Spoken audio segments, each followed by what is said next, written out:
I've got the style and profile. Team is behind yo. Pull a Randy Moss, pull a Randy Moss, pull a Randy Moss. When a cop try to ticket you, pull a Randy Moss, pull a Randy Moss, pull a Randy Moss. When a fan gets an attitude, pull a Randy Moss, pull a Randy Moss, pull a Randy Moss. I make $7 million a year, everybody watch me score. Don't play unless I want, cause I'm number 84. Who says I won't walk off the field again? Who says I won't?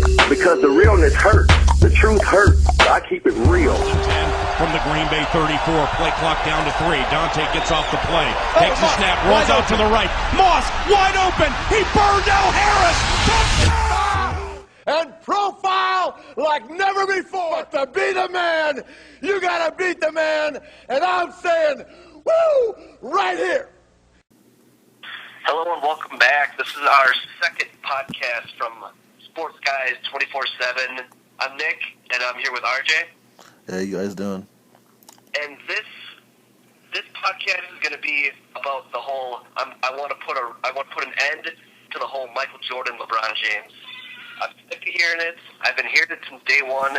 I was sick of hearing it even before he got drafted. There's so many reasons why the comparison is pointless, dumb, stupid, and it really grinds my gears if I could steal something from Family Guy right there. I'm going to lay it all out on the table. If you're going to compare LeBron James to anybody, it is Magic Johnson. If you want to compare Jordan to Kobe, that's fine. They both play the same position, same type of player, scorer, dominant, clutch, killer. LeBron is more of the all-around player. He'll pass. He'll give up the game-winning shot, pass to somebody else. He rebounds. He steals. He plays defense.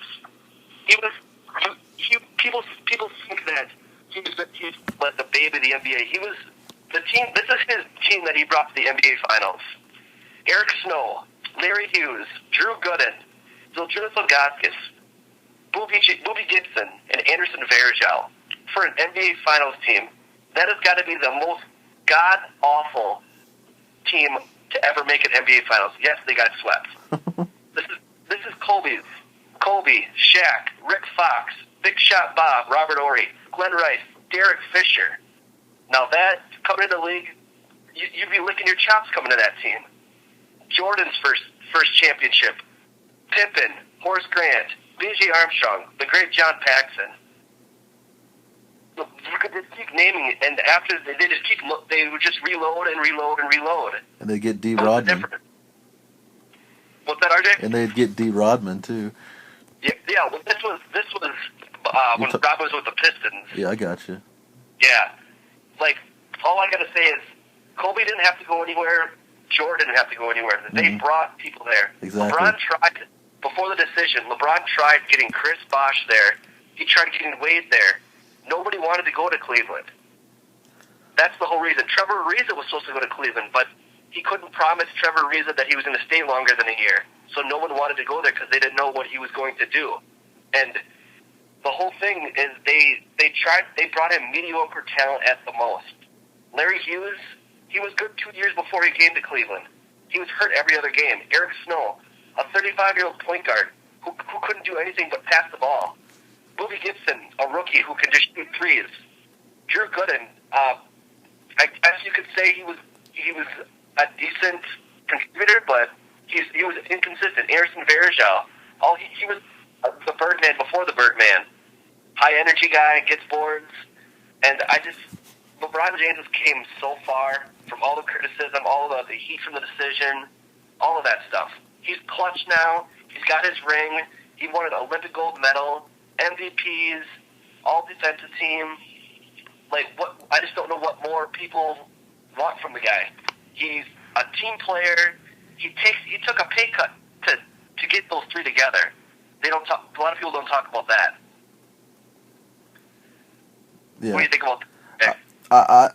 I like to just say that I couldn't agree with you more about the importance and the showing of how great LeBron James really was to take a Cleveland team that he was not only the only star but the only player even remotely worthy of being a star. You know what I mean? And I don't mean to be rude about the other players, but the other players, they were not even remote. They're not even on the same planet. Let's just be honest. There was not a single person on that team that was even remotely not even comparable in any way to LeBron. He was no doubt the All-Star, and it showed how much and how great he was to get them to the playoffs. And if that didn't show, wait until the year after he left and went to Miami, the year he went to Miami, and see how bad that team was without him. Yeah, the last 2 years they have the most combined losses out of anybody in the NBA. Yeah, I mean, if LeBron had Kyrie Irving at the time, it'd be a different story. It would have been a LeBron completely James had, different story. Yeah, if all he needed was either a solid point guard, well, not even a point guard, because they call him a point forward, basically. Yeah. He could play point guard. He just needed a dominant big man. Big Z was dominant at times. He was just more of a spot up 10-foot, 15-foot shooter. That's about it. Yeah. He needed his Robin, and he found him. His name is Dwayne Wade. And what a Robin that is, though, when you think about it, man. In his own right, he's one of the best players in the league. Oh yeah, he'll probably go down as the third best shooting guard to ever play the game, behind George and Kobe. Yeah, I just think that if LeBron had even remotely anyone else that was a star on that team, things would have been a lot different, you know. I mean, you can only do so much as one guy. You know what I mean? If Peyton Manning, if he was on the I don't know, the Bills or something, he can only do so much as quarterback. You know, you got to have people that can actually catch. You got to have people that can defend. You got to have, you know, one person can't win a game. You know, I mean, one person could definitely come back and help win the game, but one person can't win a championship. You name any All-Star, you name any team that's won a championship, and I'll name you 2 All-Stars. Yeah. You know what I mean? It's the equivalent of, it's just like the equivalent of having a Hall of Fame quarterback. What use is it if you don't have an offensive line? Exactly. That's exactly what I was getting at. Yeah, you're just going to get sacked every time. Yeah. And just my whole thing is, like, I think Jordan likes whatever he thinks about LeBron. Because then Jordan went out and said he'd rather take Kobe because rings matter. So then LeBron said, well, rings shouldn't matter, so I'm going to take Bill Russell over Michael. Exactly. I mean, it's such a tough. I mean, it's such a tough way of rating people when it comes to rings, MVPs. Because I mean, some of the all-time greats didn't win a single ring. I personally think Reggie Miller is one of the greatest of all time. Charles Barkley. Exactly. The mailman. You know. Yep. These are just 3 people that we just named that are 3 of the all-time greats. I don't think anyone that knows basketball would remotely question that. Patrick Ewing. Yeah, even Patrick Ewing. You know. Hakeem Olajuwon, the Dream. He got his 2 rings because MJ was retired. Yeah. I mean, and we could even go over to football and talk about Dan Marino. I mean, he never won a single ring, and he's in almost everybody's top 5 quarterbacks of all time list. Yeah, look at Brett Favre, the greatest heel quarterback to ever play the game. One of my all-time favorites. Oh yeah, and I'm not afraid to say that either. Yeah, one of these podcasts we'll get into the story about how he became the hashtag heel. Oh, exactly. Yeah, we'll have to. It's a great story. Won Super Bowl, but he found himself one interception too short in the title games, but still go down as one of the greatest ever. I mean, Joe Flacco, the current champion, I wouldn't take him over like 15 quarterbacks that I can think of right now of all time. And he's got a ring. I mean, he's got a ring. I'd take Dan Marino over him today, probably. You know, I mean, Dan Marino's one of the greatest ever. Joe Flacco, I'm not saying he's horrible, but he's not an elite quarterback, and I know there's Raven fans that are going to get on me for that, but I couldn't care less, and that's my opinion.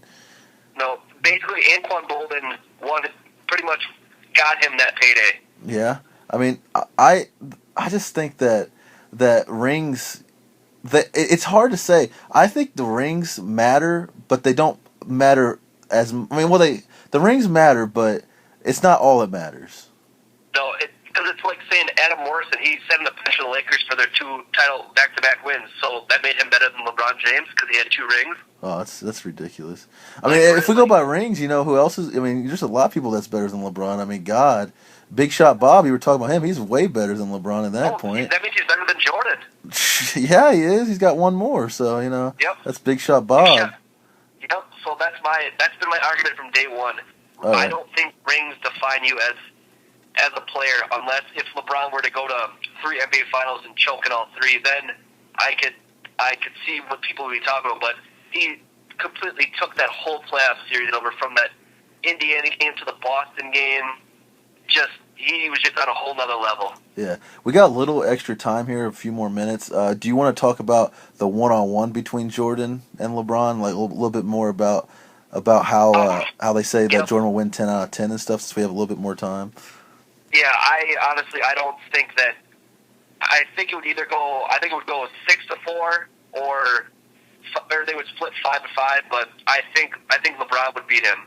LeBron is bigger than him, stronger than him, faster than him. He can jump higher than him. His post game already, because of training with Hakeem, is out of this world. Jordan has a better jumper, always has, probably always will. But the whole thing is, it's the James train. Yeah. And when you hear that James train a tootin', ask Jason Terry. Exactly. Rest in peace, Jason Terry, because you got posterized, boy. Yeah, I think the funniest thing, though, is how big of a mismatch that is. I mean, I honestly don't think it's fair to compare the two. No, it's, you know what I mean? not. And for the record, the only reason we are is because everyone does, and we're just saying our opinion about it. But I don't think it's fair to compare them. I mean, LeBron's got 60 pounds on Jordan. He's got 3 inches on Jordan.